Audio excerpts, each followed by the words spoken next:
fire, fire, fire, fire. Now you've heard it. Not shouted in a crowded theatre, admittedly, as I realize I seem now to have shouted it in the Hogwarts dining room. But the point is made. Everyone knows the fatuous verdict of the greatly overpraised Justice Oliver Wendell Holmes, who asked for an actual example of when it would be proper to limit speech or define it as an action, gave that of shouting fire in a crowded theatre. It's very often forgotten what he was doing in that case was sending to prison a group of Yiddish-speaking socialists whose literature was printed in a language most Americans couldn't read, opposing President Wilson's participation in the First World War and the dragging of the United States into this sanguinary conflict, which the Yiddish-speaking socialists had fled from Russia to escape. In fact, it could be just as plausibly argued that the Yiddish-speaking socialists, who were jailed by the excellent and overpraised Judge Oliver Wendell Holmes, were the real firefighters, were the ones who were shouting fire when there really was fire in a very crowded theatre.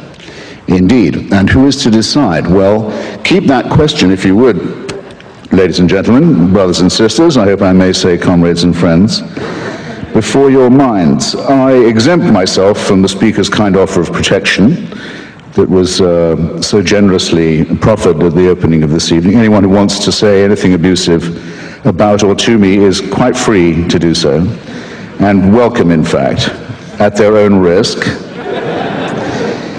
But before they do that, they must have taken, as I'm sure we all should, a short refresher course in the classic texts on this matter, which are John Milton's Areopagitica being the great hill of Athens for discussion and free expression, Thomas Paine's Introduction to the Age of Reason, and I would say John Stuart Mill's essay on liberty, in which it is variously said, I'll be very daring and summarize all three of these great gentlemen of the great tradition of especially English liberty in one go. What they say is, it's not just the right of the person who speaks to be heard. It is the right of everyone in the audience to listen and to hear. And every time you silence somebody, you make yourself a prisoner of your own action because you deny yourself the right to hear something. In other words, your own right to hear and be exposed is as much involved in all these cases as is the right of the other to voice his or her view.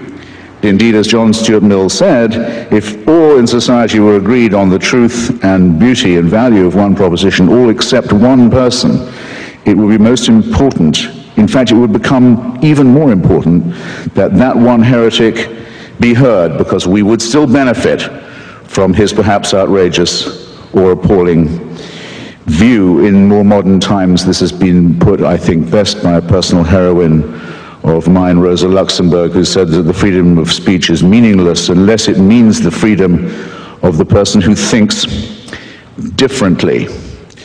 My great friend John O'Sullivan, former editor of the National Review, and I think probably my most conservative and reactionary Catholic friend, once said, it's a tiny thought experiment, he says, if you hear the Pope saying he believes in God, you think, well, the Pope's doing his job again today. If you hear the Pope saying he's really begun to doubt the existence of God, you begin to think he might be onto something. Well, if everybody in North America is forced to attend at school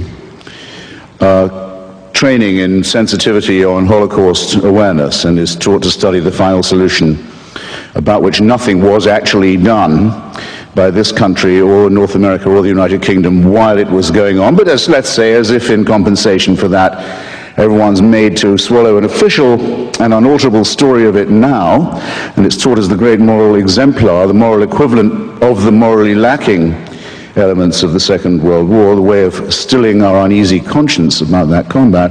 If that's the case with everybody, as it more or less is, and one person gets up and says, you know about this Holocaust, I'm not sure it even happened.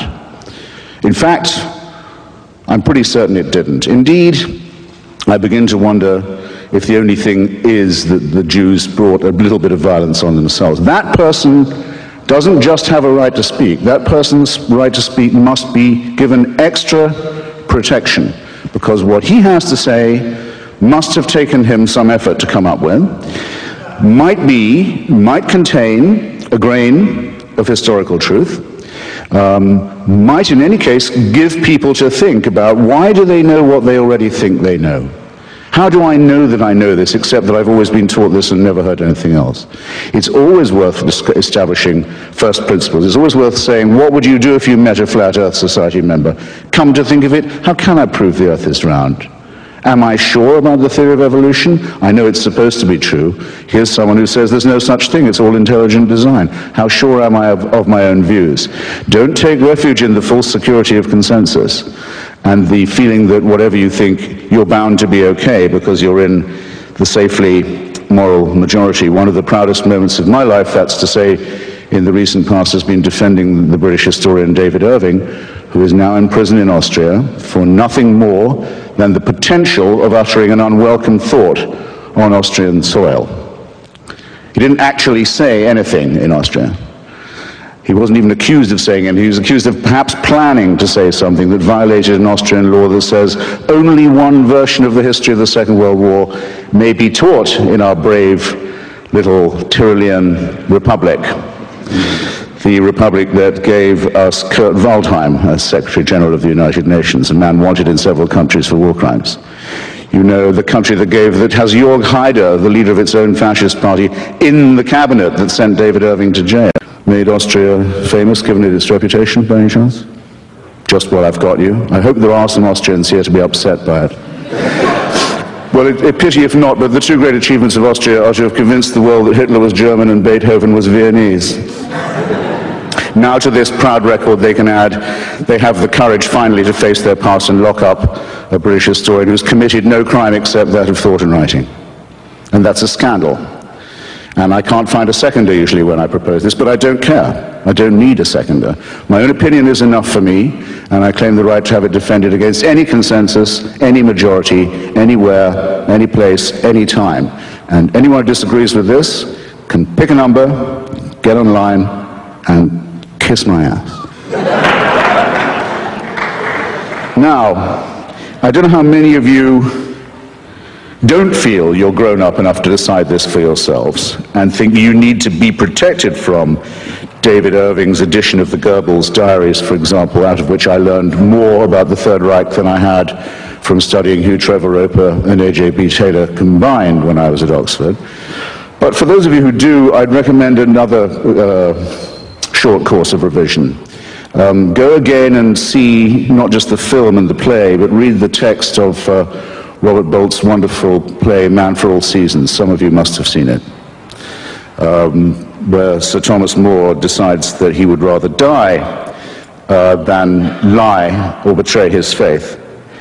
And at one moment, More is arguing with a particularly vicious witch-hunting prosecutor, a servant of the king and a hungry and ambitious man. And More says to this man, You'd break the law to punish the devil, wouldn't you? And the prosecutor, the witch hunter, says, break it? He said, I'd cut down every law in England if I could do that, if I could capture him. And More says, yes, you would, wouldn't you? And then when you'd corner the devil and the devil turned round to meet you, where would you run for protection? All the laws of England having been cut down and flattened, who would protect you then? Bear in mind, ladies and gentlemen, that every time you violate or propose to violate the free speech of someone else, you, in potentia, you're making a rod for your own back, because the other question raised by Justice Oliver Wendell Holmes is simply this: who's going to decide? To whom do you award the right to decide which speech is harmful, or who is the harmful speaker? Or to determine in advance what are the harmful consequences going to be that we know enough about in advance to prevent? To whom would you give this job? To whom are you going to award the task of being the censor? Isn't it a famous old story that the man who has to read all the pornography in order to decide what's fit to be passed and what is fit not to be is the man most likely to become debauched? Did you hear any speaker in the opposition to this motion, eloquent as one of them was, to whom you would delegate the task of deciding for you what you could read, to whom you would give the job of deciding for you, relieve you of the responsibility of hearing what you might have to hear? Do you know anyone? Hands up. Do you know anyone to whom you'd give this job? Does anyone have a nominee? You mean there's no one in Canada good enough to decide what I can read or hear? I had no idea. But there's a law that says there must be such a person, or there's a subsection of some piddling law that says it. Well, the hell with that law then. It's inviting you to be liars and hypocrites and to deny what you evidently know already. About the censorious instinct, we basically know all that we need to know, and we've known it for a long time. It comes from an old story about another great Englishman. Sorry to sound so particular about that this evening, Dr. Samuel Johnson, the great lexicographer, author of the first, compiler, I should say, of the first great dictionary of the English language. When it was complete, Dr. Johnson was waited upon by various delegations of people to congratulate him, of the nobility, of the quality, of the commons, of the lords, and also by a delegation of respectable ladies of London who attended on him in his Fleet Street lodgings and congratulated him. Dr. Johnson, they said, we are delighted to find that you have not included any indecent or obscene words in your dictionary. Ladies, said Dr. Johnson, I congratulate you on being able to look them up. Anyone who can understand that joke, and I'm pleased to see that about 10% of you can, gets the point about censorship, especially prior restraint, as it's known in the United States, where it's banned by the First Amendment to the Constitution. It may not be determined in advance what words are apt or inapt. No one has the knowledge that would be required to make that call, and more to the point, one has to suspect the motives of those who do so. In particular, the motives of those who are determined to be offended, of those who will go through a treasure house of English, like Dr. Johnson's first lexicon, in search of filthy words to satisfy themselves and some instinct about which I dare not speculate. Now, I am absolutely convinced that the main source of hatred in the world is religion and organized religion. Absolutely convinced of it. And I'm glad that you applaud, because it's a very great problem for those who oppose this motion, isn't it? How are they going to ban religion? How are they going to stop the expression of religious loathing, hatred, and bigotry? I speak as someone who's a fairly regular target of this, and not just in rhetorical form. I have been the target of many death threats. I know within a short distance of where I'm currently living in Washington, I can name 2 or 3 people whose names you'd probably know who can't go anywhere now without a security detail because of the criticisms they've made of one monotheism in particular. And this is in the capital city of the United States. So I know what I'm talking about, and I also have to notice that the sort of people who ring me up and say they know where my children go to school, and they certainly know what my home number is and where I live, and what they're going to do to them and to my wife and to me, and who I have to take seriously because they have done it to people I know, are just the people who are going to seek the protection of the hate speech law if I say what I think about their religion, which I'm now going to do.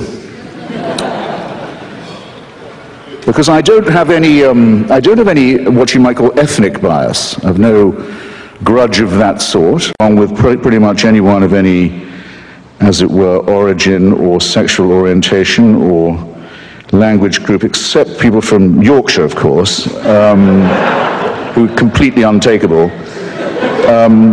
And I'm beginning to resent the confusion that's being imposed on us now, and there was some of it this evening, between religious belief, blasphemy, ethnicity, profanity, and what one might call multicultural etiquette. It's quite common now for people to use the expression, for example, anti-Islamic racism, as if an attack on a religion was an attack on an ethnic group.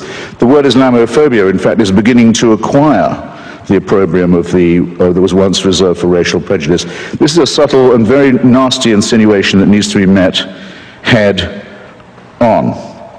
Who said, what if Falwell says he hates fags? What if people act upon that? The Bible says you have to hate fags. If Falwell says he's saying it because the Bible says so, he's right. Yes, it might make people go out and use violence. What are you going to do about that? You're up against a group of people who will say, you put your hands on our Bible or we'll call the hate speech police. Now, what are you going to do when you've dug that trap for yourself?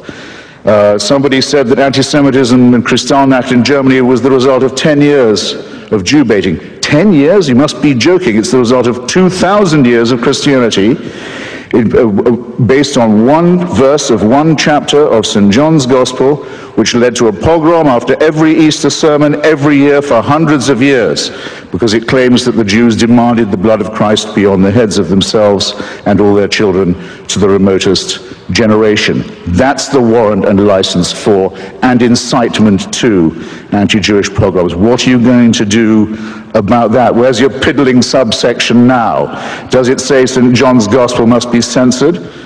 Do I, who've read Freud and know what the future of an illusion really is and know that religious belief is ineradicable as long as we remain a stupid, poorly evolved mammalian species, think that some Canadian law is going to solve this problem? Please.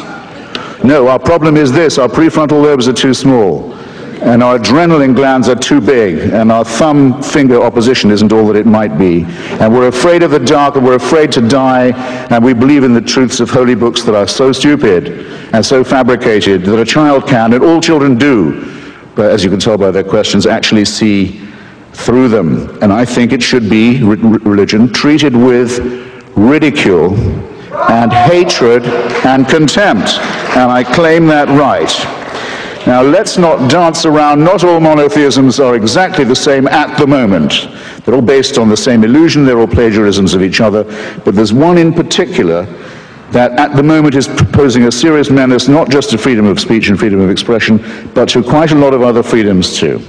And this is the religion that exhibits the horrible trio of self-hatred, self-righteousness, and self-pity. I'm talking about militant Islam. Globally, it's a gigantic power. Globally, it's a gigantic power. It controls an enormous amount of oil wealth, several large countries and states. With an enormous fortune, it's pumping the ideology of Wahhabism and Salafism around the world, poisoning societies where it goes, ruining the minds of children, stultifying the young in its madrasas, training people in violence, making a cult of death and suicide and murder. That's what it does globally. It's quite strong. In our societies, it poses as a cringing minority whose faith you might offend, which deserves all the protection that a small and vulnerable group might need. Now, it makes quite large claims for itself, doesn't it? It says it's the final revelation. It says that God spoke to one illiterate businessman in the Arabian Peninsula 3 times through an archangel, and that the resulting material, which as you can see when you read it, is largely plagiarized from the Old and the New Testament, almost all of it actually plagiarized ineptly from the Old and New Testament, is to be accepted as a divine revelation and as the final and unalterable one, and that those who do not accept this revelation are fit to be treated as cattle, infidels, potential chattel, slaves, and victims. Well, I tell you what, I don't think Muhammad ever heard those voices. I don't believe it. And the likelihood that I'm right, as opposed to the likelihood that a shepherd a businessman who couldn't read, had bits of the Old and New Testament redictated to him by an archangel, I think puts me much more near the position of being objectively correct. But who is the one under threat? The person who promulgates this and says, I'd better listen because if I don't, I'm in danger? Or me, who says, oh, no, I think this is so silly, you could even publish a cartoon about it. And up go the placards, and up go the yells and the howls and the screams. Behead those. This is in London. This is in Toronto. This is in New York. It's right in our midst now. Behead those who cartoon Islam. Do they get arrested for hate speech? No. Might I get in trouble for saying what I've just said about the Prophet Muhammad? Yes, I might. Where are your priorities, ladies and gentlemen? You're giving away what's most precious in your own society, and you're giving it away without a fight, and you're even praising the people who want to deny you the right to resist it. Shame on you while you do this.